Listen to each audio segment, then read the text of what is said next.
kebingungan pada peserta didik. Itu yang pertama. Itu miskonsepsi yang pertama menurut Goethe. Ya, jadi seringkali, dan itu diberikan mulai kelas dasar. Mulai kelas dasar, itu mata pelajarannya itu macam-macam dan tidak koheren. Gitu. Sehingga kalau misalnya kita itu sekarang itu ini ya ada macam-macam kecerdasan gitu ya. Nah ini kecerdasan yang mana yang harus ditonjolkan atau ingin dibentuk itu kesadaran kecerdasan yang mana dengan berbagai macam mata pelajaran itu yang tidak ada koherensinya itu yang pertama menurut gitu ya. Jadi mata pelajaran yang bervariasi, terlalu banyak variasinya, kemudian sudah banyak, tidak koheren pula. Nah, itu yang menjadikan masalah. Dan itu kita dapati juga kan di sekolah-sekolah kita, gitu kan? Ya, di sekolah-sekolah kita itu terlalu banyaknya mata pelajaran yang tidak koheren tadi satu sama lain. Itu yang pertama. Kemudian yang kedua, adanya kelas-kelas itu ya. Posisi kelas 1, 2, 3, 4, 5, 6 ya. Kalau di SD itu masih kelas 6 ya. Kemudian dilanjut ke SMP ya sampai ada wajib belajar 9 tahun atau wajib belajar 12 tahun ya. Itu sebetulnya menurut Goethe itu tidak membawa peserta didik itu menjadi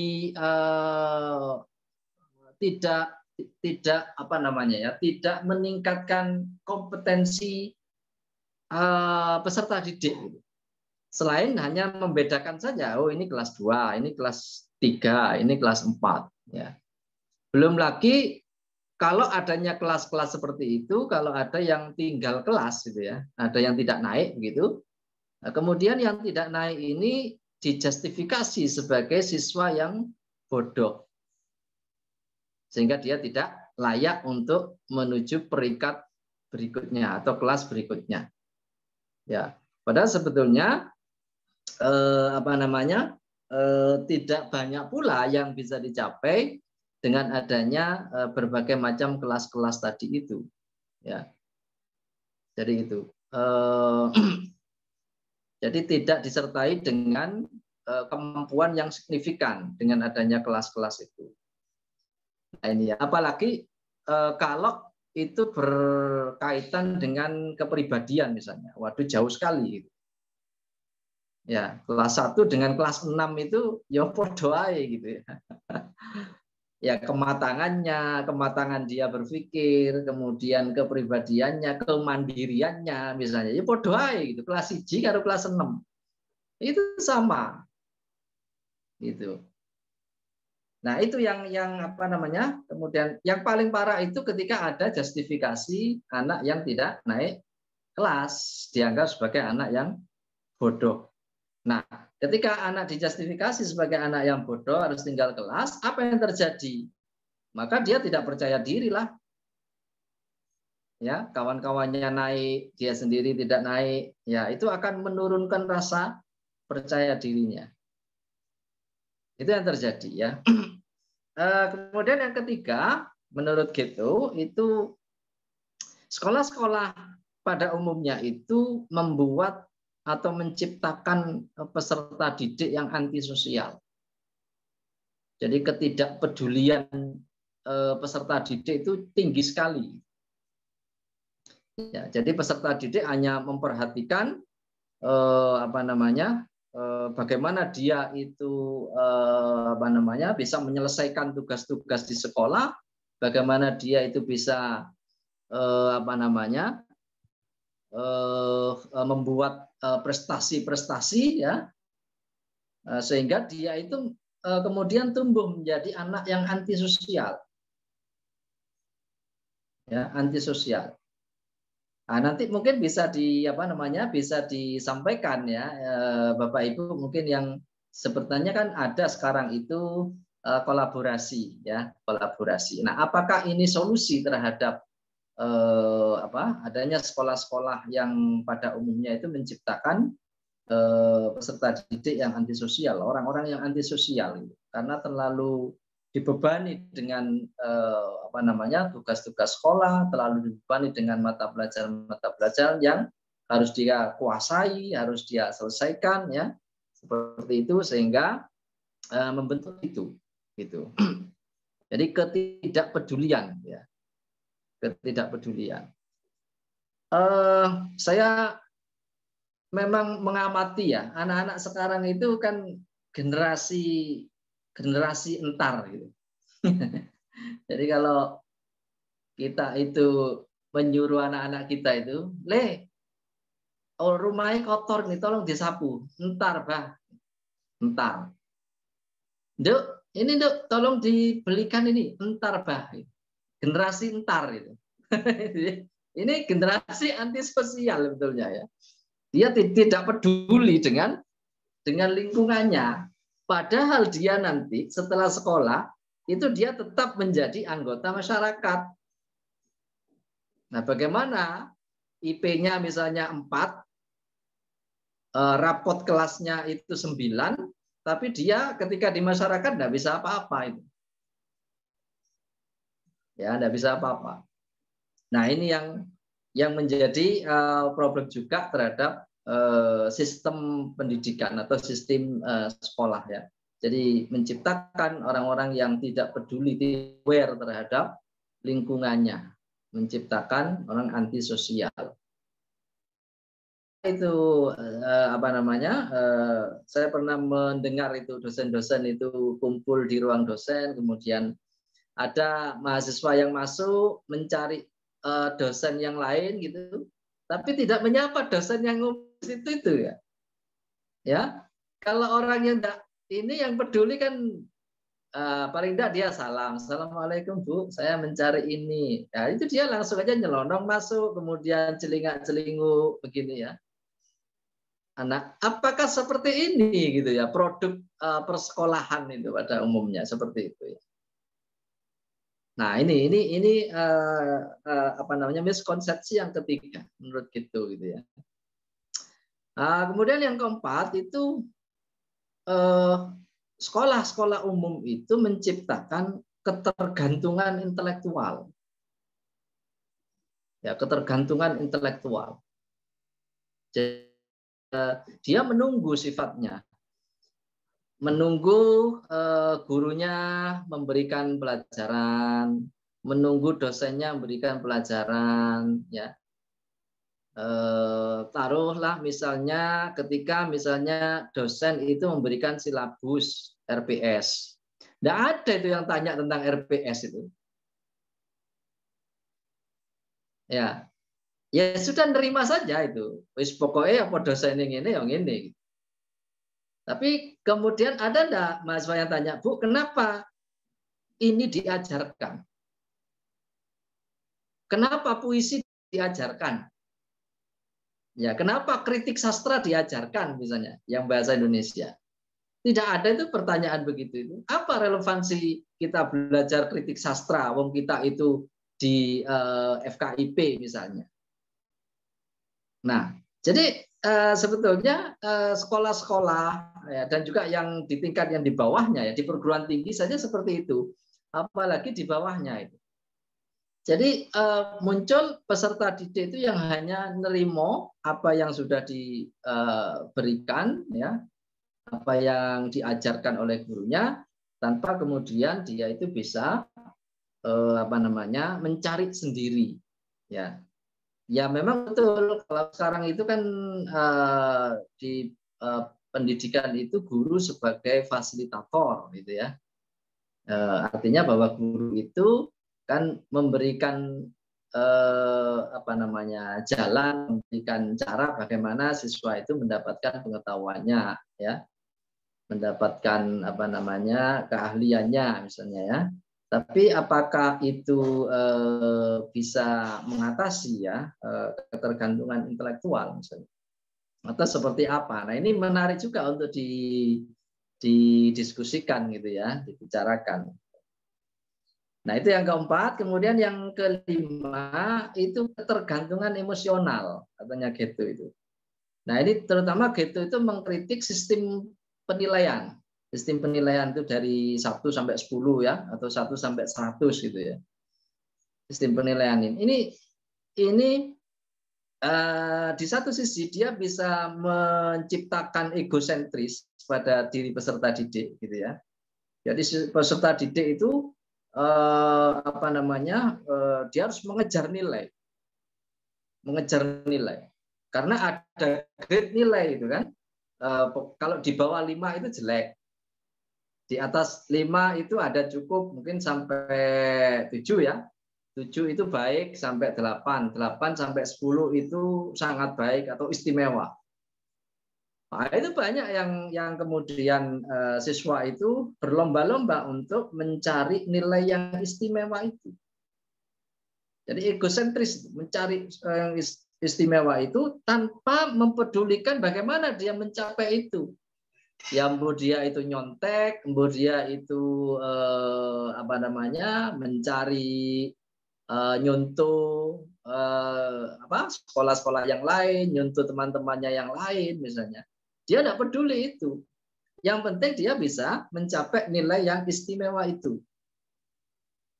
Nah itu menciptakan egosentris pada peserta didik menurut Getto. Kemudian di sisi lain siswa itu kemudian menjadi tergantung dengan penilaian tadi itu. Tergantung dengan penilaian seseorang, dalam hal ini ya gurunya begitu ya kalau di sekolah. Kalau nanti dia sudah lepas dari sekolah, dia kerja, ya penilaian bosnya, penilaian pimpinannya, tergantung dengan itu.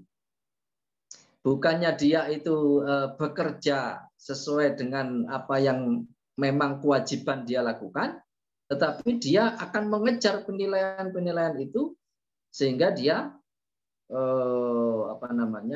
tidak lagi peduli dengan apakah yang dilakukan itu kemudian benar atau tidak. Nah, ini yang kemudian menjadi bahaya. Nah, kalau dia jadi pejabat gimana? Ya asal Bapak senang. Asal Bapak senang, walaupun minyak goreng langka, ya pokoknya bisa menyenangkan bos, ya enggak masalah itu. Nah, ini. Jadi yang paling bahaya itu kalau dia sudah menjadi pejabat publik. Wah, dia akan menghancurkan hak banyak orang itu. Nah, itu dari mana ya? Dari sistem pendidikan begitu. Ya.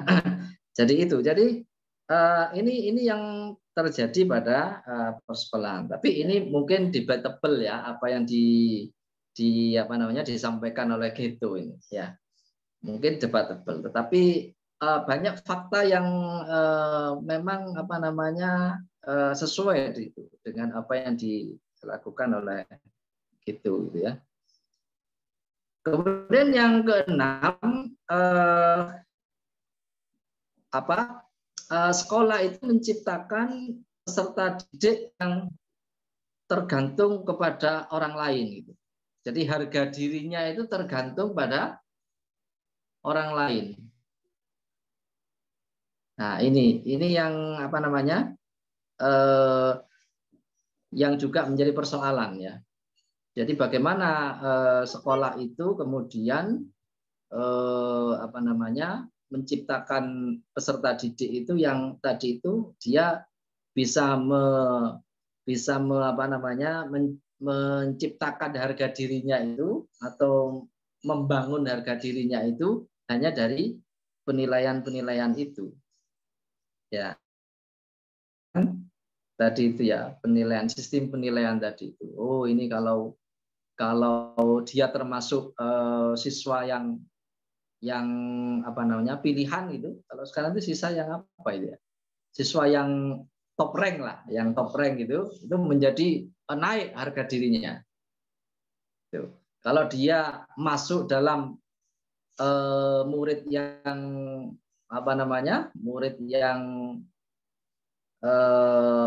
biasa-biasa, nah itu menjadi agak kurang harga dirinya, ya. Biasanya kan kelas-kelas yang apa namanya, kelas-kelas yang unggul itu kan memang anaknya itu sangat percaya diri. Kenapa? Karena dia ada di kelas yang unggul tadi itu. Sementara kelas-kelas yang tidak unggul itu menciptakan peserta didik yang harga dirinya itu rendah, kurang. Jadi harga diri itu bukan apa namanya muncul dari dirinya, muncul dari penilaian-penilaian itu. Nah, ini ketergantungan harga diri tadi. Nah, seperti itu. Itu kata gitu ya. Kemudian yang terakhir, yang ketujuh itu tidak adanya privasi. Sudah di sekolah itu seharian penuh, kemudian di rumah masih ada tugas-tugas. Ya, sampai-sampai peserta didik itu tidak bisa melakukan yang lain. Ya, main saja tidak bisa. Ya, bagaimana harus bersosialisasi? Sekolah sudah mulai jam 7 sampai jam 2. Ya, kemudian masih dibebani dengan tugas-tugas di rumah atau PR ya, pekerjaan rumah. Dia harus sore dia harus mengerjakan pekerjaan rumahnya yang banyak itu. Nah, ini yang tidak ada privasi katanya gitu. Nah, ini 7 hal yang dikritik oleh itu, yang sebetulnya persekolahan ini sudah tadi saya katakan sudah banyak dikritik oleh para tokoh-tokoh pedagogi kritis ya, pedagogi kritis ya, Paulo Freire dan teman-temannya itu. Nah, yang menarik itu Gito tidak hanya mengkritik, tetapi dia memberikan solusi juga, ya, memberikan solusi. Jadi kalau pertanyaannya, apakah kalau begitu itu sekolah itu masih tetap perlu, masih tetap penting gitu? Sepertinya Gito masih memandang bahwa sekolah itu tetap perlu, tetapi sekolah yang berbasis komunitas, katanya gitu. Ya, jadi sekolah yang berbasis komunitas. Jadi kalau sekolah berbasis komunitas itu sekolah itu ingin menjadikan siswa itu sebagai apa?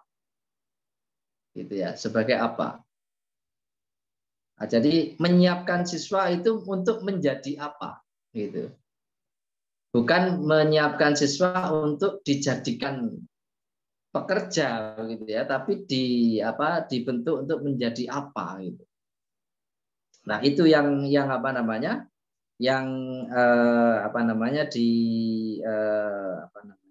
diberikan solusi ya oleh gitu. Jadi sekolah-sekolah itu seharusnya sudah berbasis komunitas, begitu. Sehingga jelas arahnya itu. Oh, nanti ini akan menjadi misalnya ya sekolah ini. Ya, biar mereka sendiri yang menentukan begitu. Peserta didiknya yang menentukan untuk untuk memilih apa yang akan dia tekuni selanjutnya. Nah, ini mungkin 7 hal ini perlu mungkin dijadikan otokritik ya kepada mungkin para pelaku pendidikan ya, para guru atau mungkin para praktisi pendidikan yang mau menciptakan sekolah-sekolah misalnya. Ini mungkin 7 hal yang memang harus dipertimbangkan atau kalau bisa dihindari ya, sehingga membentuk manusia yang aktif gitu ya, bukan menjadi manusia yang menurut atau manusia yang kalau dalam bukunya gitu itu manusia yang menyerah pada otoritas. Jadi peserta didik yang hanya mengikuti saja apa maunya otoritas. Nah, mungkin itu sedikit ya yang bisa saya sampaikan dalam bukunya dalam bukunya gitu. Ada satu ini yang menarik ya. Ini juga pendapatnya tadi itu Paulo Freire. Paulo Freire ini yang tadi itu. Jadi dia juga ngeritik sekolahan itu. Menurut Freire itu pendidikan yang berkualitas itu adalah pendidikan yang membuka mata hati dan mata akal manusia. Ya. Sebagai ketimpangan di dalam masyarakatnya. Jadi artinya pendidikan yang berkualitas itu pendidikan yang bisa menciptakan manusia itu yang peduli terhadap masyarakatnya, kritis terhadap kondisi yang ada. Ini menurut Freire, ini pendidikan yang berkualitas. Jadi kalau sekolah-sekolah itu bisa menciptakan manusia-manusia yang seperti itu berhasil menurut Freire, gitu ya. Apalagi kalau ada ketimpangan-ketimpangan di masyarakat, dia ngomong begitu, dia kritis, dia menanya gitu ya. Bukan, itu bukan urusan saya. Ada minyak goreng langka, itu bukan urusan saya. Ya kan? Berapa banyak profesor yang ngomong sekarang ini? 1, 2. Ya, berapa banyak para akademisi, para intelektual yang ngomong terhadap ketimpangan-ketimpangan ini? 1, 2 saja. Nah, gitu. Nah, apakah ini produk dari sekolah-sekolah kita? Juga seperti itu. Nah, mari kita perbincangkan. Saya kira itu Bu Fitri sebagai pemantik dari jagongan kita kali ini. Terima kasih. Terima kasih Pak Henry. Ya, ulasan yang lengkap Pak Henry. Saya jadi ingat dan mencari barusan bahwa ada semacam peraturan baru begitu Pak ya di sekolah, yang di Ya, sekolah wajib wajib belajar 9 tahun itu nggak boleh tinggal kelas, yang itu mulai move on gitu. Kalau di zaman saya sekolah dulu kan ya. ada yang masih tinggal kelas gitu, dan sekarang menjadi tidak boleh ada yang tinggal kelas. Kemudian saya baca Pak Henry, saya baca di peraturannya itu, eh, peraturan tahun berapa ini Pak, surat edaran tentang pelaksanaan kebijakan pendidikan. Oh, ini dalam masa darurat ini Pak. Yang sebelumnya berarti Ya. yang sebelumnya ini tidak ketemu, tapi di yang darurat ini juga ada tentang kenaikan kelas. Jadi Hmm. dituliskan di sini bahwa kenaikan kelas dilaksanakan dengan ketentuan berikut. Yang pertama, ujian akhir semester untuk kenaikan kelas dalam bentuk tes yang mengumpulkan siswa tidak boleh dilakukan kecuali yang telah dilaksanakan sebelum terbit surat edaran ini. Kemudian yang kedua, ujian akhir semester untuk kenaikan kelas dapat dilakukan dalam bentuk portofolio, nilai rapot dan prestasi yang diperoleh sebelumnya, penugasan, tes daring, dan atau asesmen jarak jauh. 3. Ujian akhir semester untuk kenaikan kelas dirancang untuk mendorong aktivitas belajar yang bermakna dan tidak perlu mengukur ketuntasan capaian kurikulum secara menyeluruh. Nah, dari kalimat-kalimat itu sebenarnya kayak bertentangan antara satu dan yang lain, bahwa ini tidak boleh dilakukan dengan mengumpulkan, tapi kemudian boleh dengan daring, dengan penugasan. Itu kan artinya kayak menggagalkan yang sebelumnya gitu, kayak masih tetap ada gitu Pak dari surat edaran ini. Apakah kita itu semua belum bisa move on begitu Pak ya, karena memang kita dididik dari sistem persekolahan yang telah lalu, bahwa kita masih menggambarkan atau belum memiliki semacam prototipe gitu, seperti apa sih pendidikan itu. Jadi kalau masih tetap memaksakan, tadi Pak Henry ada kelas-kelas gitu kan, kita masih ingin tetap mempertahankan ada kelas-kelas itu. Kemudian untuk bisa naik dari kelas 1 ke kelas 2, ke kelas 3 itu perlu semacam seleksi yang menunjukkan bahwa yang bersangkutan sudah meningkat kompetensinya, meningkat pengetahuannya, meningkat keterampilannya, kan masih demikian Pak. Karena pelaksanaan di sekolah ada PTS dan PAS, pelaksanaannya hampir sama dengan yang lalu-lalu gitu, bahwa itu ujian gitu. apakah memang kita gagal move on gitu? Atau memang sistemnya memang tidak dibuat bisa move on karena memang masih belum bisa menerjemahkan bagaimana sistem pendidikan nasional yang ideal. Kalau dikaitkan dengan ganti menteri, ganti kurikulum, kan sudah sering gitu Pak ya, bahwa dari ini akan ada perubahan, dari ini akan ada perubahan. Sekarang pun sudah ada gelagat, ada perubahan gitu karena menteri pendidikannya berubah.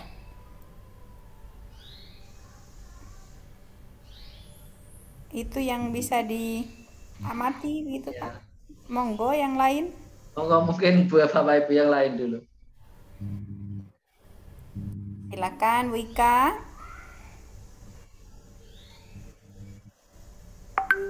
Bu Christine.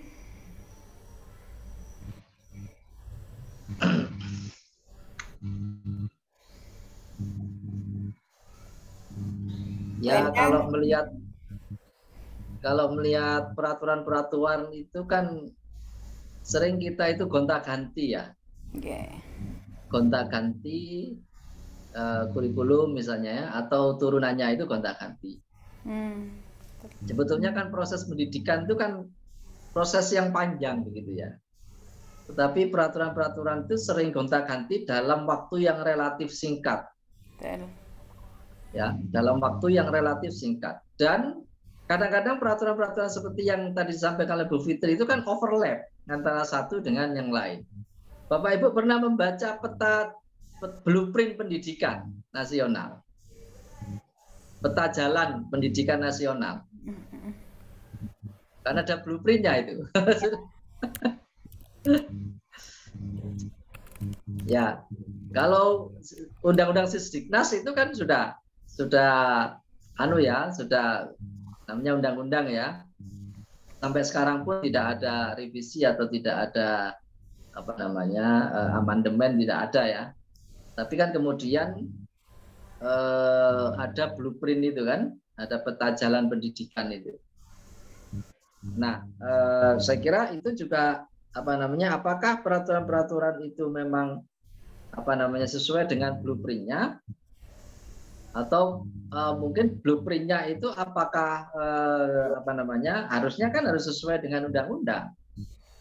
Betul. Ya. Setelah undang-undang kan harusnya blueprint, gitu kan, untuk sebagai mempraktekkan undang-undang itu kan, harusnya kan seperti itu.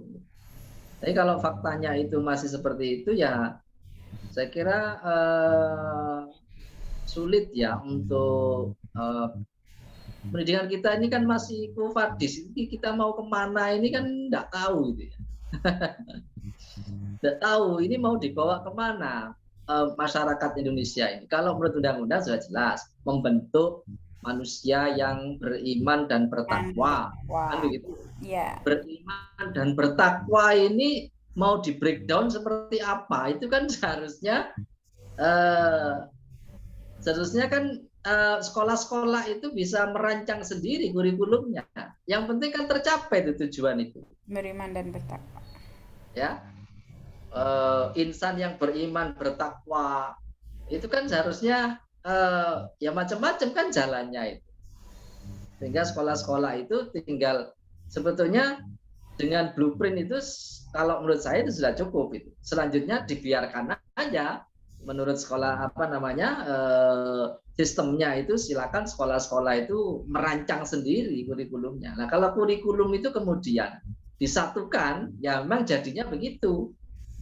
Nah, itu yang kemudian dikritik oleh Getto itu, ya. Jadi membentuk peserta didik yang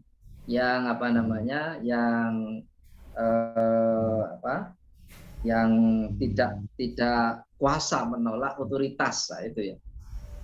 Nah, makanya sekolah-sekolah ini saya lihat itu lebih real gitu hasilnya ya, produknya. Sekolah-sekolah alternatif itu. Ya, daripada sekolah umum ya, sekolah-sekolah alternatif. Karena sekolah-sekolah alternatif itu dia dibentuk itu memiliki tujuan yang jelas. Nanti peserta didik saya itu hafal Quran sekian juz misalnya, sekolah-sekolah Islam itu sekarang ya, sekolah alternatif itu hafal sekian juz, kemudian memiliki kemampuan leadership gitu ya, sehingga kurikulumnya itu sudah diarahkan ke sana. Ya, mungkin sekolah yang lain bertakwa kepada Tuhan Yang Maha Esa, membentuk manusia yang taat beragama misalnya, kemudian menjadi pelaku-pelaku bisnis yang profesional dan islami misalnya. Nah, itu berbeda lagi kan. Nah, itu yang dimaksud oleh gitu sekolah-sekolah yang berbasis komunitas. Ya, oh ini nanti lulusannya jadi pebisnis profesional, pebisnis yang islami. Oh ini nanti produknya sekolah ini sebagai mencetak apa namanya orang yang punya leadership yang tinggi. Oh ini lagi ya, beda lagi mungkin. Nah sehingga di situ ada pilihan-pilihan apa ya, profesi ya, pilihan profesi yang bisa diambil oleh peserta didik itu. Nah kalau seperti itu kemungkinan bisa apa namanya ya, bisa ini ya, bisa menciptakan manusia yang produktif sekaligus kreatif begitu. Tapi yang sekarang terjadi itu kan seperti itu ya. Seharusnya misalnya ya, kalau kita ini ya, sekolah-sekolah Muhammadiyah misalnya. Sekolah-sekolah Muhammadiyah itu kan SD ada, SMP ada, SMA ada. Itu mungkin kalau dirancang, kita punya misalnya lulusan sekolah Muhammadiyah itu ini yang dicetak misalnya. Ya, misalnya punya apa gitu ya. Mungkin digali lagi misalnya ajaran Kiai Ahmad Dahlan misalnya ya. Ya, Ahmad Dahlan dulu itu membentuk sekolah itu apa tujuannya? Nah, misalnya seperti itu. Nah, itu bisa menjadi sekolah alternatif. Nah, cuma ini memang harus ada keberanian untuk apa namanya ya? Ya, untuk ini merancang kurikulum sendiri. Merancang kurikulum sendiri. Nah, mungkin seperti itu ininya gitu ya. Jadi sepertinya memang pendidikan, terutama pendidikan kita di Indonesia ini masih banyak masalah ya, banyak masalah. Kita tidak tahu ini mau digiring kemana. Ya, katanya mau menciptakan manusia yang beriman dan bertakwa,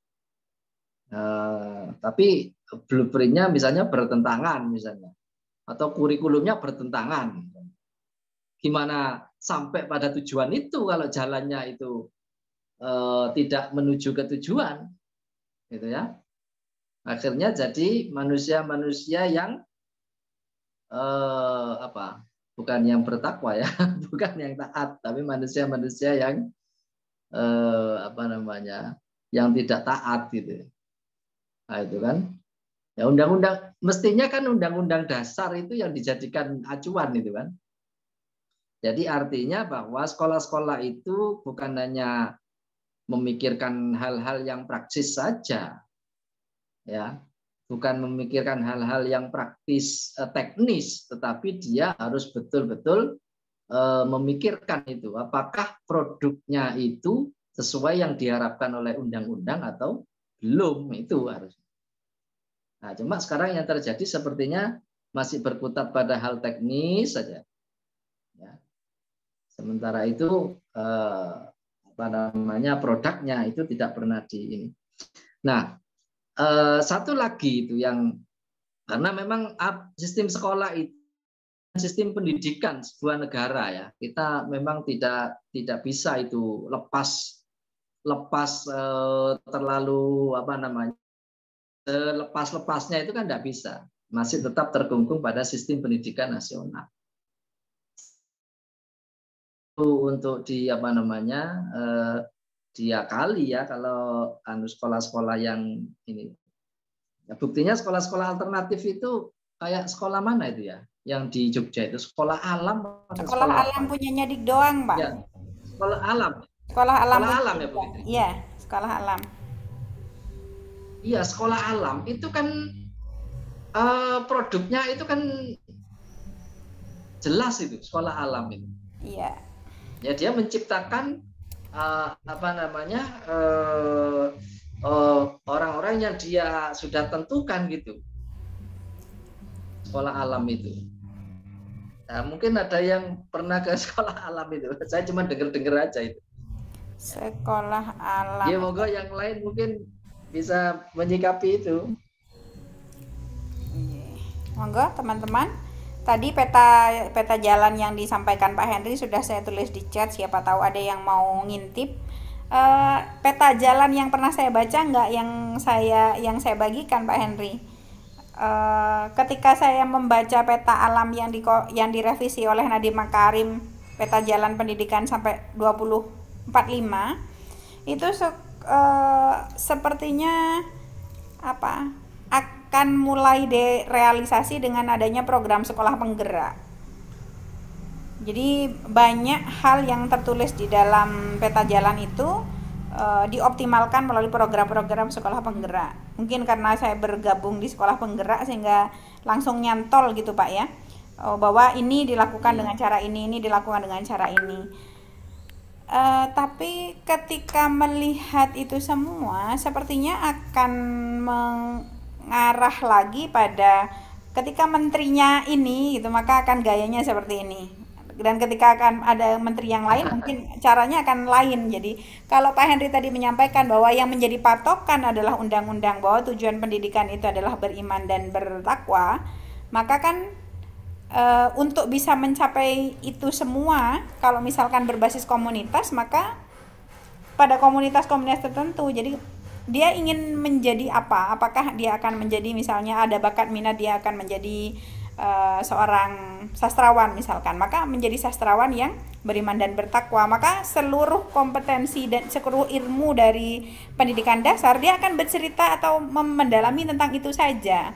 Jadi ketika tidak tahu geografi nggak ada masalah gitu, kan dia bisa baca gitu, bisa baca tanpa harus ada tes terkait dengan geografi dan lain sebagainya. Tapi kalau misalkan ada dia punya ingin berkarya sastra tentang geografi yang kaitannya dengan sesuatu, kan dia bisa mendalami itu gitu sebagai kebutuhan, jadi bukan sebagai kewajiban.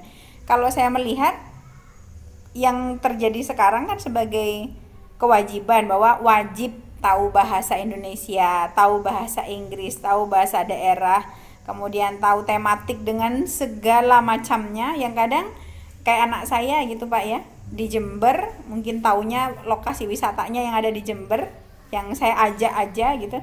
Ketika berbicara tiba-tiba kekayaan Indonesia sampai ke Riau, sampai ke mana gitu, dia nggak bisa membayangkan.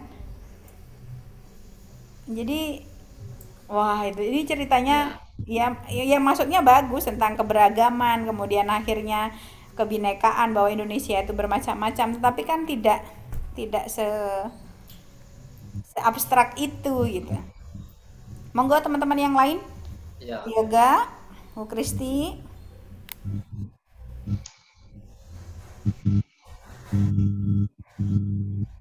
Santai saja.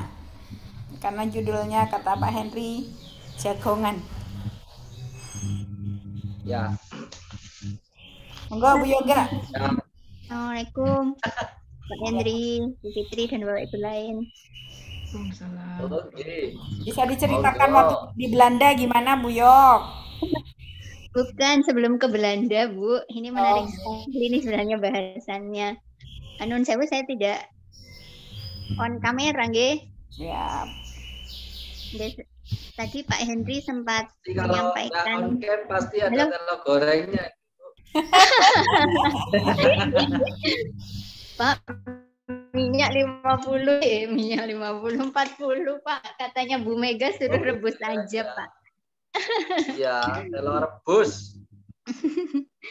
Nje, Bapak dan Bapak Ibu lain, ini apakah pernah mendengar kiranya ide unschooling gitu ya? Kalau tadi kan memang Pak Henry menyatakan tujuan umum pendidikan adalah apa nggih Pak tadi? saya kok sampai Jadikan manusia beriman dan bertakwa. ada juga kan kalau kita lihat memang di KBBI, ini coba saya buka KBBI, pendidikan itu proses pengubahan sikap dan tata laku seseorang atau kelompok orang dalam usaha mendewasakan manusia melalui upaya pengajaran, proses, cara, perbuatan mendidik. Nah, kalau dari istilahnya saja memang tidak ada kewajiban untuk bersekolah, ngoten ya Pak.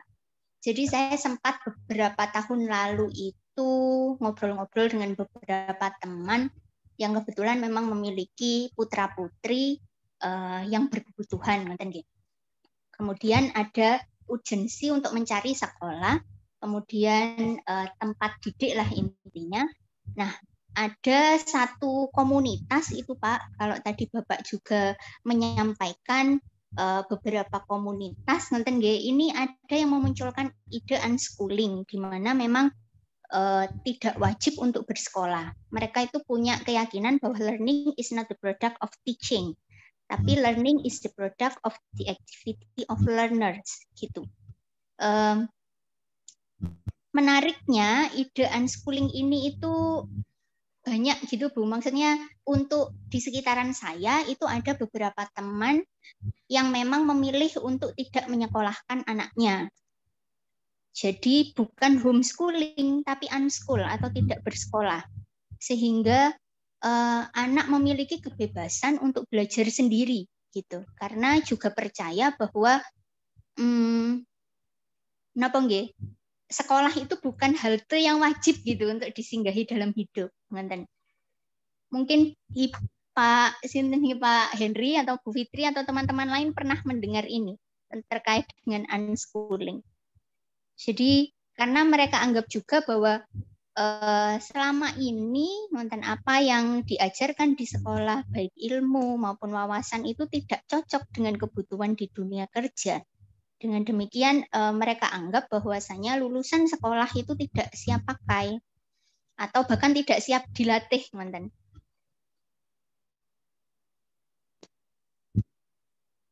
Iya. Dan karena ijazahnya juga menurut mereka tidak mencerminkan keahlian. Kapan hari ada mahasiswa saya, tidak bisa saya katakan alumni, mahasiswa saya dia tidak selesai kuliahnya dan dia dengan vokal dan frontal menyatakan bahwa ijazah SPD, ijazah dia tidak membutuhkan ijazah kependidikannya karena memang tidak dibutuhkan di profesionalitas dia kerja sekarang, begitu Bapak. Dan aktivitas profesionalnya dia tidak bergantung pada ijazah. Nah ini mungkin yang bisa menjadi perhatian kita para pendidik gitu nggih. Saya sebenarnya curious sekali atau ingin tahu sebenarnya tentang unschooling ini karena kalau melihat banyak beberapa teman itu tadi atau orang-orang yang saya kenal anak-anaknya tidak bersekolah. Ya. Ya, kalau anaknya tidak sekolah, orang tuanya harus mengajarkan. Jangan sampai ditinggal gitu nggak, Pak? Sampai ditinggal. Ya, saya memang menemui itu, Bu. Ada beberapa orang, termasuk saya juga punya teman itu yang anaknya itu setiap kali saya ke sana, loh, arek iki kok gak nang sekolahan. Ternyata setelah saya tanya, sekolah di mana? Enggak sekolah katanya. Enggak sekolah. Nah, kalau enggak sekolah terus gimana? Kalau homeschooling, kalau anak-anak saya masih homeschooling. Ya, itu ada temannya begitu, orang berapa gitu, terus kita datangkan guru gitu. Datangkan guru. Anak saya sekolah, semua sekolah yang pertama, yang kedua itu homeschooling. Sampai sekarang yang di Sidoarjo itu juga homeschooling. Itu masih masih ada guru ya. Tapi ini betul-betul tidak sekolah gitu. Artinya kalau betul-betul tidak sekolah ya orang tuanya itu memang yang wajib kalau menurut agama kan menuntut ilmu, Bu, bukan bersekolah. Tapi ilmu nggak bersalah loh Pak kalau dituntut. Ya, mulai dari rahim sampai liang lahat. Cukup S1 itu menuntut ilmu itu sampai ke liang lahat itu. Pokoknya saya urip. Nah itu yang wajib menuntut ilmu, bukan bersekolah, Pak. Betul itu. Ya, coba kalau ya, makanya kan ada pernyataan, bisakah ini manusia terdidik tanpa sekolah, ngonten kan Pak? Iya. Makanya kan pendidikan sekolah itu kan bagian dari pendidikan ya. Itu kan salah satu saja cara untuk mendidik orang. Nah, coba pendidikan itu kan lebih luas daripada sekolah. Kalau kita lihat tujuan pendidikan itu kan mencerdaskan manusia. Bukan memintarkan ya, karena pintar itu tidak identik dengan cerdas. Ada orang pintar tapi tidak cerdas. Pendidikan itu mencerdaskan. Ayo, gimana itu? Itu lebih dari memintarkan itu, tapi mencerdaskan. Ya.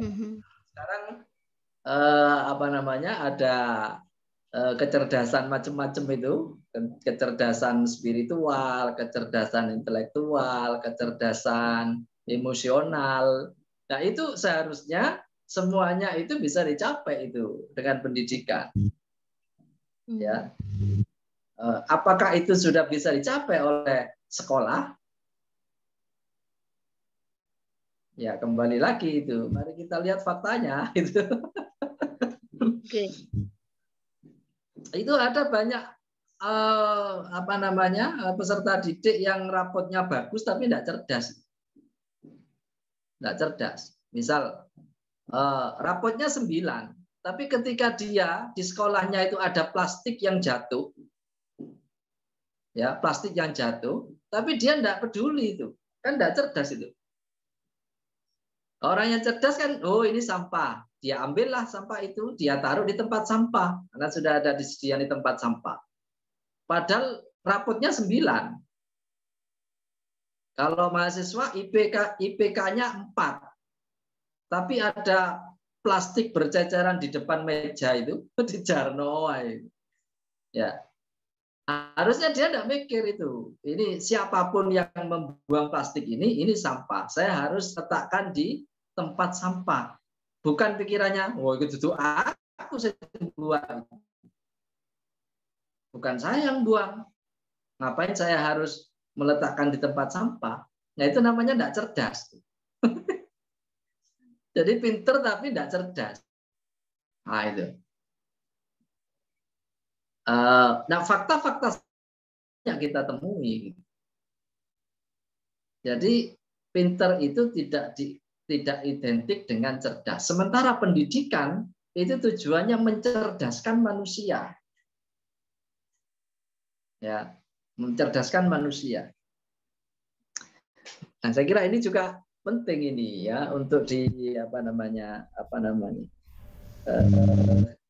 sehingga inilah yang termasuk dikritik oleh tadi itu oleh siapa itu. Karena itu sekolah-sekolah itu kalau diistimewakan itu sekolah yang psikopatik.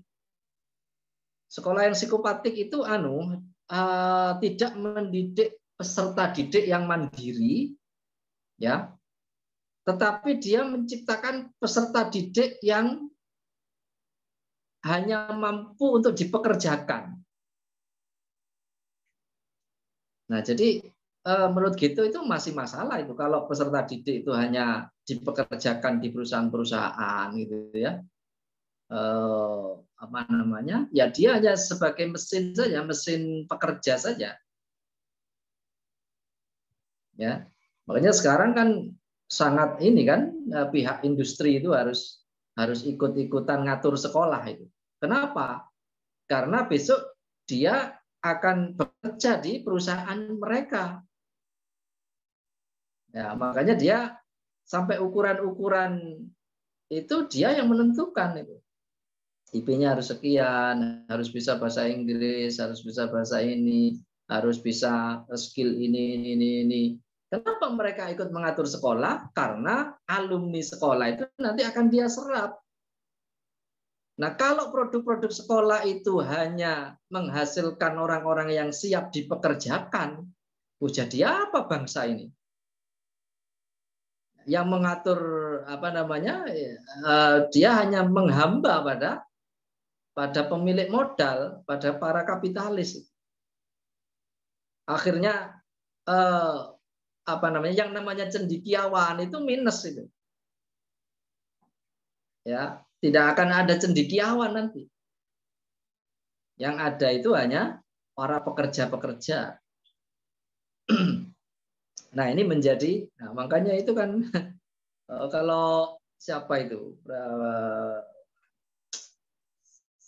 Presiden Amerika itu pernah mengatakan tuh kita itu bisa menjajah bangsa itu dari pendidikan.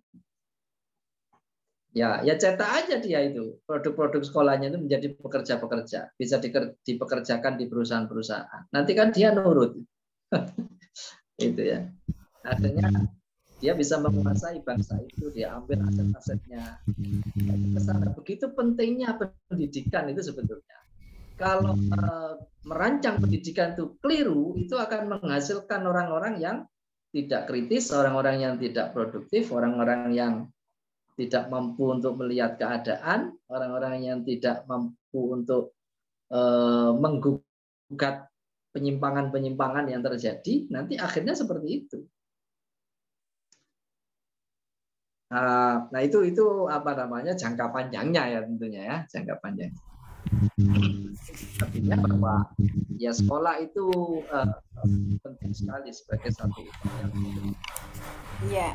Berarti fenomena yang Pak Henry sampaikan bahwa pendidikan kita masih akan mencetak pekerja sedang kita mulai, nggih, Pak? Sedang kita mulai. Iya, dengan MBKM ini kan siap untuk pendidikan kita itu sangat kapitalistik. Sangat kapitalistik. Dan mencetak orang-orang yang siap dipekerjakan di perusahaan. Mereka itu menjual image. Kalau bekerja di perusahaan asing misalnya itu bergengsi. Bergengsi, betul. Bergengsi.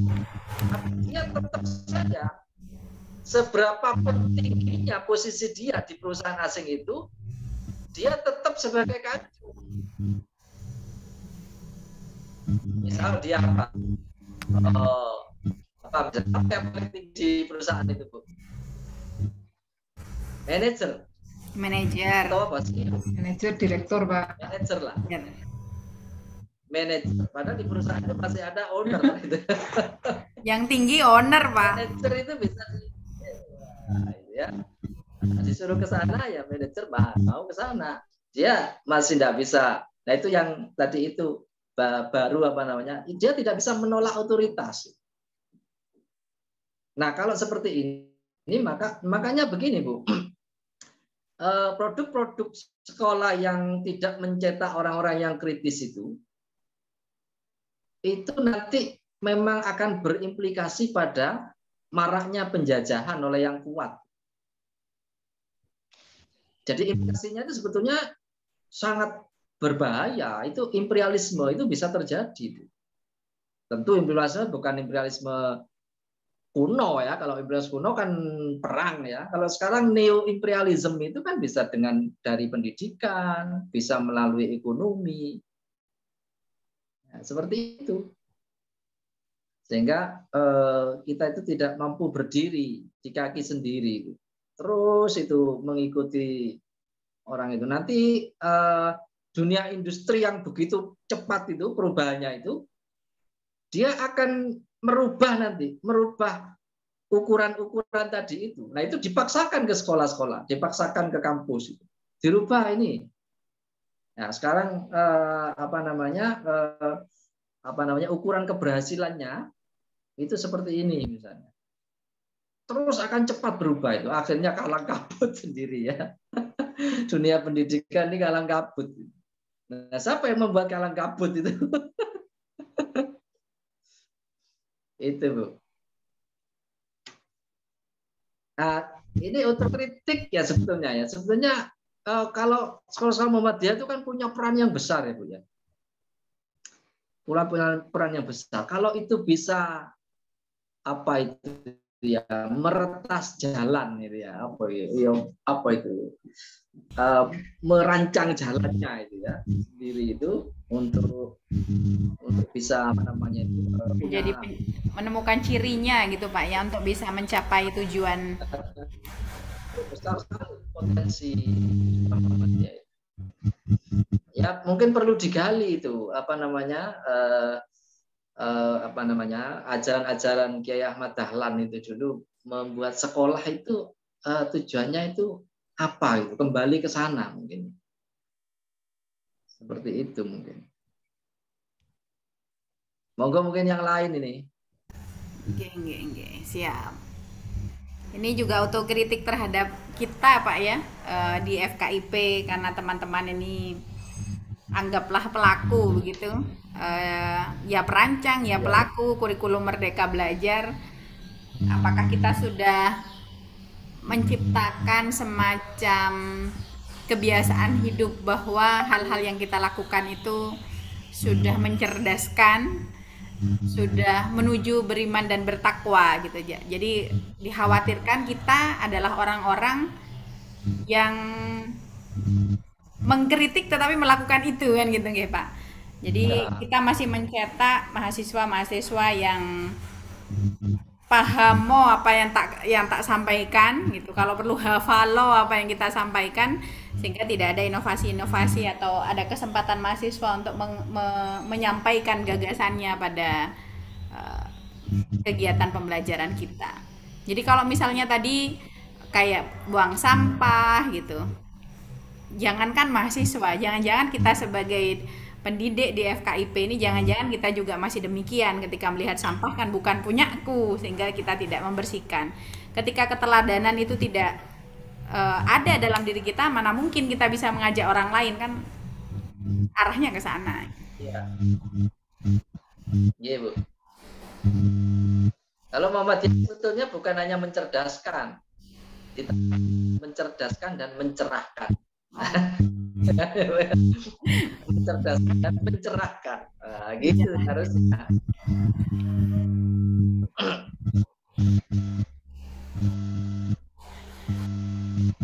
Oke, gimana hasil diskusinya Mbak Ulia? Monggo disampaikan. SKS nih Bu Aulia. Iya, namanya santai kan enggak apa-apa. Ya, makanya saya sampai kopi nih Bu, menyantai-nyantaikan punten saya juga kayak sisi yoga. Diri saya. Ya dari tadi kita ngobrol, pengen ikut nyaut juga karena saya kan kebetulan suami di SMA yang kurang lebih saya tahu bagaimana kurikulumnya karena kadang juga ikut ngobrol bentuknya pembelajaran bagaimana. Setahu saya sejak mungkin 2 tahun yang laluan Bu, itu saya itu kan sebenarnya pinginnya sudah ingin diterapkan sekolah-sekolah yang bentuk tadi seperti yang buku yang sudah diutarakan oleh Pak Hendri yang enggak kelas-kelas lagi gitu kan. Sistemnya sudah kayak IF atau kayak Kumon di mana ngomongnya level kemampuan dari siswanya. Walaupun ngomongnya kelas, tapi setiap guru itu dulu diwajibkan untuk membuat kayak modul pegangannya masing-masing setiap mata pelajaran sendiri untuk bisa jadi pegangan pedoman kegiatan belajar siswanya per materi, di mana setiap siswa dibebaskan untuk belajar tanpa harus menunggu temannya yang lain paham. Gitu. Itu cita-citanya begitu. Jadi ketika KB1 mungkin si A sudah selesai, bisa ngadep ke gurunya, Pak saya sudah selesai KB1, monggo diuji. Oke, sudah layak untuk bisa ke KB2, silahkan. Nggak nunggu temennya yang lain selesai KB1 semua. Jadi antara siswa satu dan siswa yang lain berbeda. Ada yang sudah belajar level berapa, yang lain masih ketinggalan. Kayaknya ada yang ngebut juga. Kalau dulu kita ngomongnya akselerasi ya. Kalau sekarang bahasanya sistem EKS, SKS yang KBC bahasanya. Jadi yang lain sekarang ada yang UTS, yang KBC itu sudah UAS gitu. Tapi Saya tadi itu yang nggak jadi ngobrol itu karena akhirnya tanya ke suami gini, kok sekarang pekan UTS ya, kok sekarang pekan semesteran ya. Kalau cita-cita dan yang cita-citanya itu kegiatan belajar itu berlanjut sesuai kemampuan siswanya, kan berarti ujiannya tidak terjadwal. Tapi kalender akademik sekolahnya itu menjadwalkan adanya UTS, adanya EHB. Itu pikiran saya. Makanya akhirnya saya tanyakan ke suami. Dan ternyata jawabannya adalah tidak ada sebenarnya pekan UTS, pekan PAS. Tapi sekolah sendiri yang membuat kegiatan tersebut untuk lebih mengkonsenkan setiap guru-guru mata pelajaran. Ayo, yang mau ujian pekan ini silakan monggo bareng-bareng, dan jadwalnya juga dibebaskan sesuai dengan mata pelajarannya sendiri-sendiri. Anda yang mau ujian, monggo, yang tidak juga monggo. Tapi di luar jam itu ternyata juga ada yang ujian sebelumnya. Itu di sekolahnya suami seperti itu. Jadi nilainya pun juga ABC kayak SKS seperti itu, dikonversikan ke nilai AA plus seperti itu. Jadi ada siswa-siswa yang tertinggal materinya, ada siswa-siswa yang bisa lebih cepat untuk lulus. Begitu. Jadi nggak sampai 6 semester ya, kalau sampai kelas 3 sampai semester 6 gitu. Itu di SMA-nya suami yang kebetulan sudah menerapkan sistem SKS dari, insya Allah kalau saya nggak salah ingat 3 tahun lalu. Jadi sekolahnya negeri atau swasta, Bu Aul? Negeri, Bapak. Oh, negeri ya. Sekolahnya negeri. Jadi ada beberapa sekolah memang ditunjuk oleh Pemprov untuk menyelenggarakan SKS, permodelan seperti itu. Itu yang pertama. Jadi usahanya untuk enggak mengkotak-kotak kelas itu sudah ada. Tapi kan pada kenyataannya mungkin karena lingkungan, pertemanan juga, pasti kan ada motivasi antara satu teman dan teman yang lainnya bareng-bareng gitu kan Pak. Enggak sendiri-sendiri gitu. Jadi tidak semua siswa, kecuali yang memang benar-benar dia idealis buat maju sendiri ke gurunya, itu ada. Tapi kebanyakan ya pasti lihat bareng-bareng sama teman-temannya gitu. Terus kedua tentang cita-cita Pak yang sempat diutarakan Pak Henry, gimana kalau sekolahnya kayak karakter, ada sekolah tentang ngobrolin bagaimana tentang tokoh Kiai Ahmad Dahlan gitu. Kita yang belum seperti itu kecuali sekolah yang alternatif tadi. Di umum belum begitu. Di PT perguruan tinggi pun belum begitu. Kalau saya lihat di luar negeri, justru sudah ada sekolah-sekolah yang seperti itu banyak gitu Pak. Makanya ada jargon mungkin ya, sekolah-sekolah di luar negeri itu sebenarnya nggak seberat sekolah yang di Indonesia gitu. Dari banyaknya beban mata pelajaran, alokasi waktu, dan lain-lain. Bahkan sempat tahu di Amerika itu ada mata kuliah pilihan tentang Taylor Swift gitu. Jadi tokoh-tokoh yang begitu dimunculkan untuk jadi mata kuliah yang diulas. Pertokohannya bagaimana. Saya juga setuju dari dulu ketika saya kalau di mahasiswa itu beberapa kali sempat kalau sekolah yang relatif fokusnya itu sesuai dengan tipe kelulusan gitu nggih Pak. Ya sekolah-sekolah kejuruan yang memang sejak awal itu tahu mau dibawa kemana para siswa-siswanya, passionnya kemana, sukanya kemana. Jadi meminimalkan mungkin kayak kasusnya Sisyo tadi, saya nggak nganu ijazah pendidikan, tapi dengan sadar sejak awal masuk pendidikan gitu. Jadi pengennya kemana, cuma ya mungkin masalahnya itu karena kita guru-gurunya banyak yang umum di Indonesia itu. Kalau seandainya semua langsung dikasihkan kejuruan, nah guru-guru yang umum ini akan overlap mau dibawa kemana. Jadi mungkin kita husnudonnya masih terus berbenah karena kurikulum Merdeka Belajar ini kan nanti juga diolah lagi, sekolah-sekolah juga sudah Merdeka Belajar, sudah menghapus IPA IPS untuk selanjutnya. Kita juga belum tahu, makanya terus bergantinya kurikulum ini juga membuat kita terus belajarnya seumur hidup tentang pendidikan gitu. Kayaknya itu yang bisa saya sampaikan, Bapak Ibu, sharing sedikit hasil diskusi saya dengan suami. Matur nuwun. Assalamualaikum warahmatullahi wabarakatuh. Terima kasih Bu Aul. Ya mungkin kembali pada konsep itu Pak ya, ingin merdeka tetapi sistem dan aturan yang berjalan untuk sistem pendidikan nasional di Indonesia kan masih belum bisa optimal untuk bisa membebaskan setiap sekolah bisa merancang sendiri begitu pada kurikulum sekolahnya. Boleh saya mau bertanya Bu Fitri? Monggo Bu Endang sebagai suhu. Matur nuwun.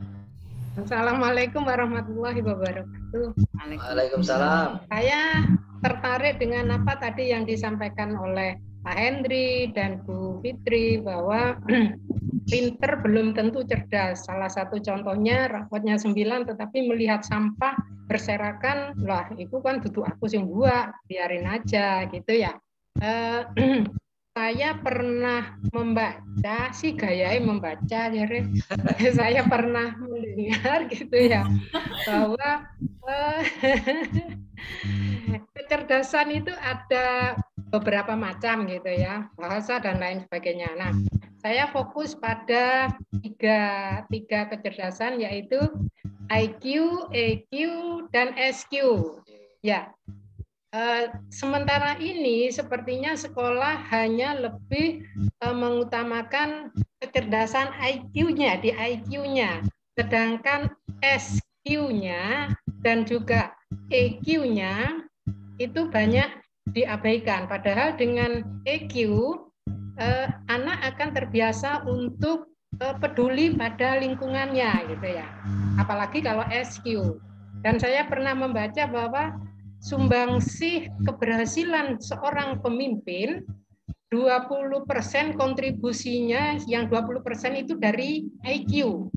Sedangkan 80% itu dari yang lainnya. Salah satunya adalah SQ. Makanya kenapa saya pernah mengikuti sekolah kuliah gitu ya, dosennya pinter tetapi tidak mudah dipahami oleh muridnya pada saat menerangkan.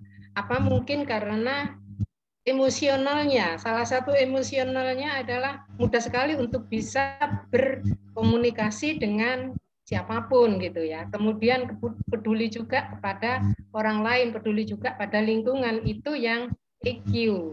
Nah, pertanyaan saya, apakah tiga hal ini sudah bisa berjalan sinergi kalau kita lihat di pendidikan di Unmul lah, katakan begitu. Itu pertanyaan saya. Monggo bisa Bu Fitri atau Pak Henry. Waduh. Untuk mensinergikan IQ, EQ, dan SQ-nya itu. Matur nuwun. Assalamualaikum warahmatullahi wabarakatuh. Ini Bu Endang kayaknya nguji Pak Henry. Beliau sebagai penguji. Saya moderator, Pak Henry. Saya begini. Saya begini Bu Fitri.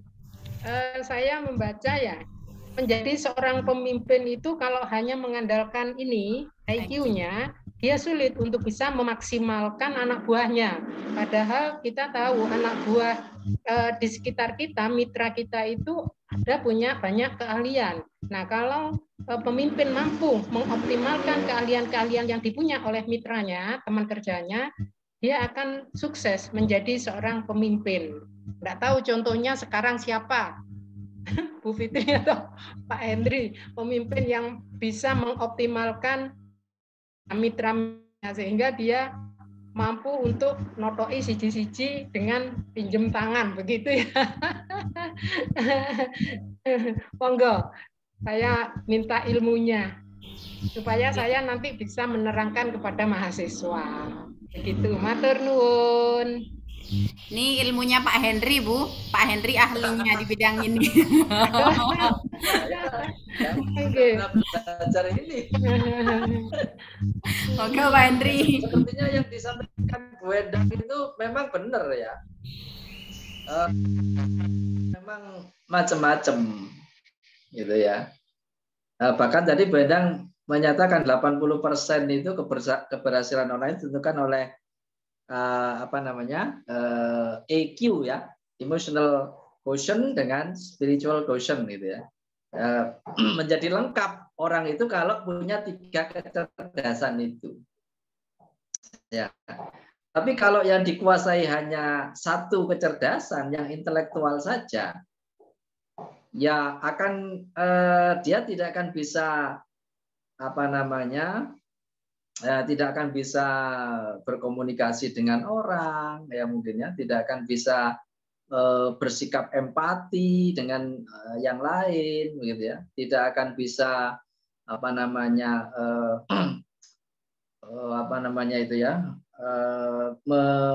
berusaha untuk merasakan apa yang dirasakan orang. Itu kan penting itu bagi seseorang gitu ya, supaya dia tidak menjadi yang egoistis tadi itu. Saya kira itu betul sekali itu. Cuma kalau tadi dikatakan oleh Bu Endang, ditanyakan apa sudah bisa sinergi, ya kalau saya pribadi melihat belum itu ya, belum ya. Sebetulnya itu seharusnya bisa sinergi, seharusnya itu. Nah karena itu kalau mungkin menyambung ke apa yang disampaikan oleh Bu Aul tentang fakta sekolah yang sekolah model begitu ya, saya kira peluangnya itu besar untuk bisa mensinergikan kecerdasan itu. Kalau sekolah negeri saya kira sulit ya. Tapi mungkin kalau punya peluang itu untuk bisa merancang kurikulum supaya 3 kecerdasan itu bisa tercover. Nah, tentu ini memang harus ada keberanian untuk betul-betul merancang kurikulumnya. Jadi tidak terlalu terkungkung oleh kurikulum yang ditetapkan ya. Jadi saya kira itu sekolah-sekolah model itu seperti itu kok, sekolah model. Bahkan ada di Klaten itu ada sekolah bisnis. Ya, sekolah bisnis. Jadi di situ itu kurikulumnya itu ya kurikulum untuk membuat orang menjadi pebisnis. Ya, menjadi pebisnis, menjadi pengusaha. Gitu ya. Tapi dia punya plusnya begitu, pengusaha yang seperti apa begitu ya. Punya plusnya di situ.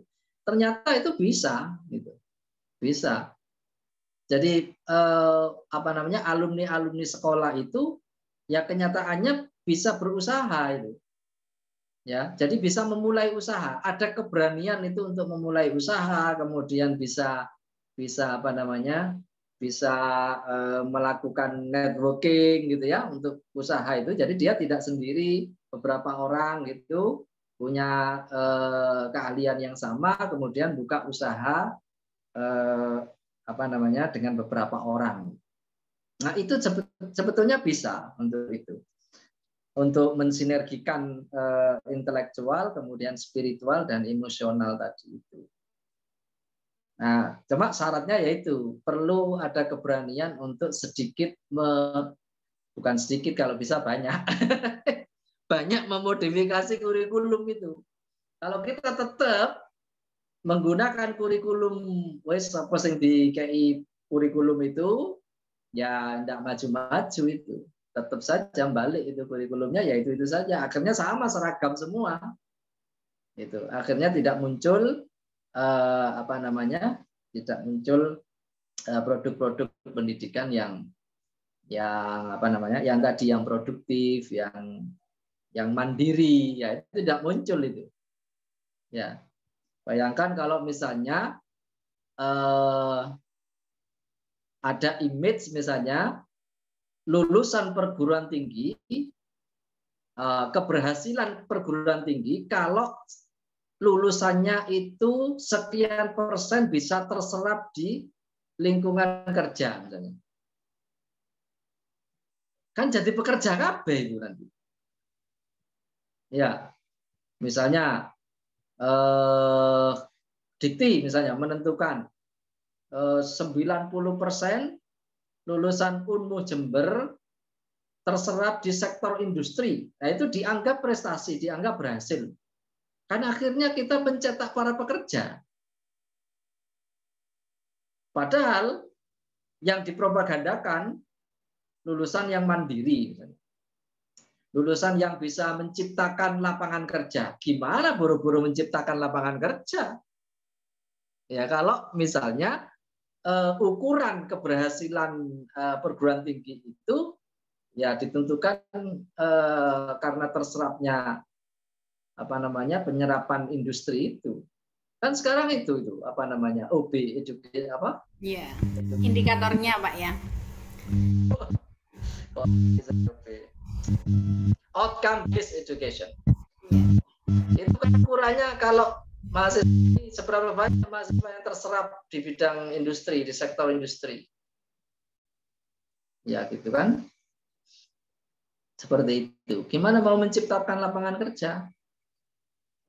Jadi ya kita tidak bisa bersaing untuk menciptakan lapangan kerja. Yang ada kita bersaing untuk mencari pekerjaan kan itu. Itu yang terjadi kan itu. Nah, jadi ya mungkin kalau mau disinergikan yaitu bentuk sekolah model yang di sekolah model itu kita rancang kurikulumnya. Toh kalau tidak menyalahi undang-undang kan tidak apa-apa itu. Ya kan pucuknya kan undang-undang. Cuma kemudian ya yang repot kalau dimintai laporan. Enggak oleh bos. Kembali lagi sekolah mana itu. Ya kalau ada misalnya orang yang kuat misalnya buat sekolah model seperti yang sudah ada beberapa ya di Indonesia itu. Ada sekolah-sekolah model itu ada sekolah alam, ada sekolah bisnis, ada sekolah seni, macam-macam itu. Nah, itu seharusnya itu bisa itu. Mensinergi. Ya, mungkin ke depan itu akan banyak sekolah-sekolah seperti itu. Ya, saya kira itu Bu Aul, Bu ini silakan. Oke, monggo teman-teman yang lain boleh nimbrung ya. Boleh nimbrung, Bu? Boleh dong. Monggo Pak Sarul. Oke, Assalamualaikum warahmatullahi wabarakatuh. Sebentar karena kayaknya sangat menarik meskipun saya telat tadi. Bapak Ibu terkait pengalaman atau mungkin cerita tentang yang ada di negara kita, mungkin saya mau berbagi pengalaman yang sudah saya lalui. Kebetulan tadi terkait beberapa hal, contohnya seperti alam, terkait IQ, dan lain sebagainya, ataupun hal yang lain juga, itu saya ingat ketika saya waktu S1 dan ketika saya lulus S1. Bahwasanya saya ingat ketika saya waktu tinggal di kampung Inggris Pari. Bahwasanya dulu saya tinggal di sana sekitar 3 tahun, itu banyak sekali para mahasiswa yang datang ke kampung Inggris, yang mana mereka itu dalam ketika waktu mereka itu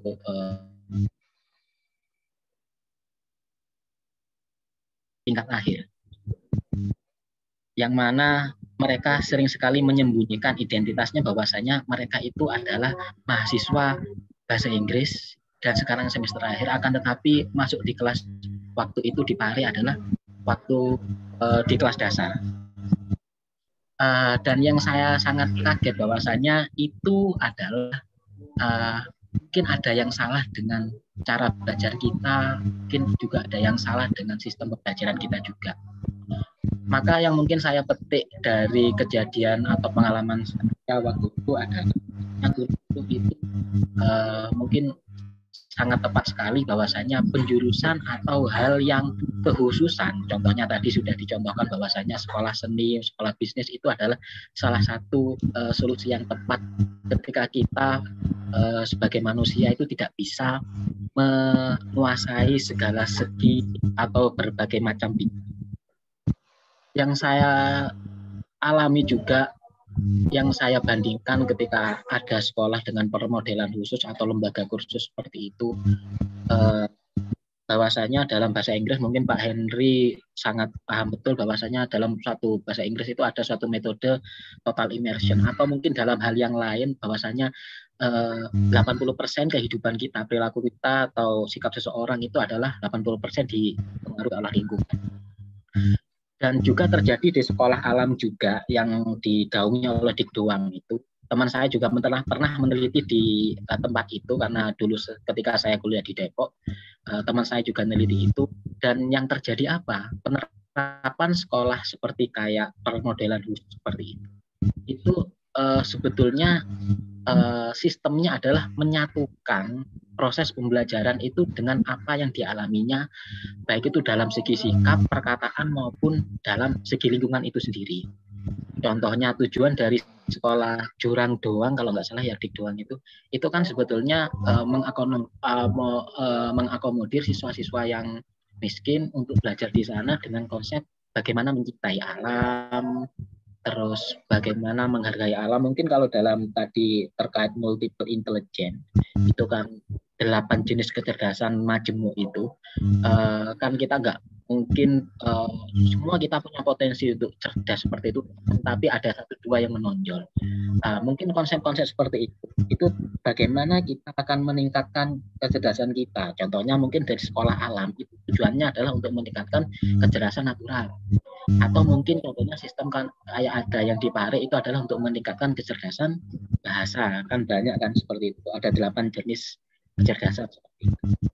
Maka dari itu kesimpulan yang saya alami dari hal-hal itu adalah terkait pengkhususan dalam suatu kurikulum itu sangat penting sekali. Contohnya di bahasa Inggris, karena saya juga berkecimpung di dunia itu, di Pare itu 3-6 bulan siswa itu bisa bahasa Inggris dengan lancar. Saya pernah meneliti secara kecil-kecilan bahwasanya anak yang tinggal di asrama dengan anak yang tinggal di kos di Pare waktu itu adalah lebih cepat anak yang tinggal di asrama. Karena apa? Ketika tinggal di asrama, mereka di pressure ketika dia ngomong bahasa Indonesia satu kata didenda 500 contohnya. Nah itu kan salah satu pembentukan pembelajaran yang dibentuk oleh lingkungan. Jadi dipaksa dia belajar ngomong. Malah di sana itu ada suatu madhab grammar, ada madhab speaking. Ketika anak belajar speaking, mereka menjelak-jelakkan grammar, stop studying grammar gitu kan, sampai dan lain sebagainya seperti itu. Ketika masuk di kelas grammar, itu nggak cocok dengan bla bla bla seperti itu. Dan itu sebetulnya salah satu strategi. Ketika apa mereka pelajari terhadap pembelajaran tertentu, mereka harus fokus di sana. Ketika mereka belajar speaking, jangan pernah berpikir takut salah lah seperti itu, karena salah satu yang orang bisa speaking atau tidak kan salah satunya yang menghambat adalah takut salah itu. Jadi itu mungkin pengalaman saya, mungkin nimbrung saya di ruangan ini, bahwasanya intinya adalah pengkhususan ketika dalam proses pembelajaran itu sangat penting sekali. Karena semua orang itu ada berapa banyak kecerdasan, tapi 1-2 yang menonjol seperti yang diungkapkan oleh Bapak Ibu tadi. Itu saja mungkin sharing pengalaman dari saya. Terima kasih waktunya. Assalamualaikum warahmatullahi wabarakatuh. Waalaikumsalam. Mantap. Mantap. Terima kasih Pak Syahrul, share pengalaman yang bagus, dan itu menunjukkan bahwa ketika terbentuk komunitas-komunitas memang akan lebih mencapai target gitu kan. Ketika targetnya adalah di sana bisa berbahasa Inggris, maka komunitasnya demikian kan, ngoten nggih Pak Henry. Jadi kalau sistem pendidikannya kita akan mencapai tujuan ini beriman dan bertakwa, ada banyak kotak-kotak yang bisa kita isi karena tidak semua hal harus dikuasai, mungkin gitu nggih Pak Henry. Mantap. Ini sudah pukul 3 Pak Henry, mungkin ada closing statement sebelum kita tutup. Ya, yang lain. Karena jagongan closing. Nggak ada closing Pak ya. Mungkin telonya udah, ini telonya udah dingin gitu. Closing Jumat depan udah datang tuh. Oke. Oke, baik. Bapak Ibu, monggo. Mungkin ada yang ingin disampaikan daripada nanti kepikiran nggak disampaikan sebelum kita tutup kegiatan bincang santai Jumat siang ini. Tutup dengan pantun kemarin aja Bu. Oke, siap. Mawar bunga melati. Mari kita ngerumpi. Oke, siap. Bunga mawar, bunga melati tumbuh di kebun setiap hari. Ayo kita meniti pola pikir yang mumpuni. Nah, itu aja, Bu. Siap, Pak Henry. Terima kasih, Pak Henry. Terima kasih teman-teman semuanya. Insya Allah ini kita akan segera salat asar. Ini sudah menunjukkan waktu asar. Semoga bincang santai kita terus berlanjut dan selalu ada manfaat yang bisa kita petik dari kegiatan bincang santai tadi, karena insya Allah bincang santai ini membawa hal yang positif. Kita tutup. Terima kasih semuanya. Terima kasih Pak Henry yang memantik diskusi kegiatan kali ini dan juga mencerahkan. Terima kasih teman-teman yang hadir. Saya kembalikan kepada Pak Henry yang salam, karena tadi Pak Henry yang salam.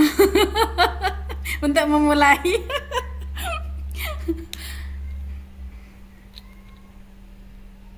Ditutup ini ya Bu ya. Oke, Pak Henry tadi salam Pak Henry juga yang salam. Saya didoakan Pak Henry. Itu dengan doa kafarah majelis ya. Ya.